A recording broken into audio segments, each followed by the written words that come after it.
If you want to be part of what we're doing here at WBONTV.com and advertise with us, email us at information@WBONTV.com or send us a message on Facebook or Twitter. Our video stories now have over 1 million organic views and over 1 million people reached organically. Get watched, get noticed, get Richmond's very own WBONTV.com.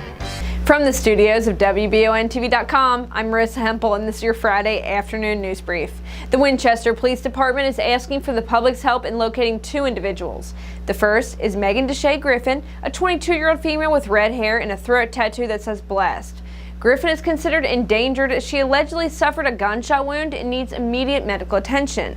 The department is also seeking 25-year-old Clarence Ronnie Reynolds, a white male with a tattoo of a crown on his neck, who is sought as a shooting suspect and considered armed and dangerous. Contact the Winchester Police Department if you have information on either of these individuals. 2 Garrard County men are looking at charges related to a massive tax fraud scheme which totals over $14 million. According to the unsealed indictment, 47-year-old Clarence Michael Jr. along with 49-year-old Warren Griffin II had failed to pay nearly $15 million in payroll taxes from their multiple staffing companies. The charges, which spanned from 2012 to 2016, alleged the 2 withheld taxes from employees' checks and then had the employees write checks to them.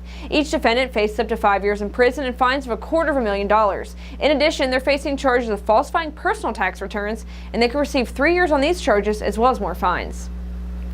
The Bluegrass Army Depot is working on attaining the open burn and open detonation permit and should be one of the last such installations to get the permit in the country at this rate. A public meeting was held Wednesday night on EKU's campus where the process was described for those in attendance. The burning is not related to the demilitarization of chemical weapons on the property, but instead for items that cannot be reused or recycled. The disposal of these non-chemical munitions in this fashion, officials stated, would not pose a threat to anyone in the area, and the depot has been operating with an interim permit to get the job done anyway at the moment. EKU officials proudly announced there would be no tuition increase this year. However, parents are upset they forgot to include a new asset preservation fee. The fee, in short, will cost students $10 per credit hour and will cap at $150 per semester or $300 annually. The funds will be used to provide maintenance to on-campus buildings as well as other projects.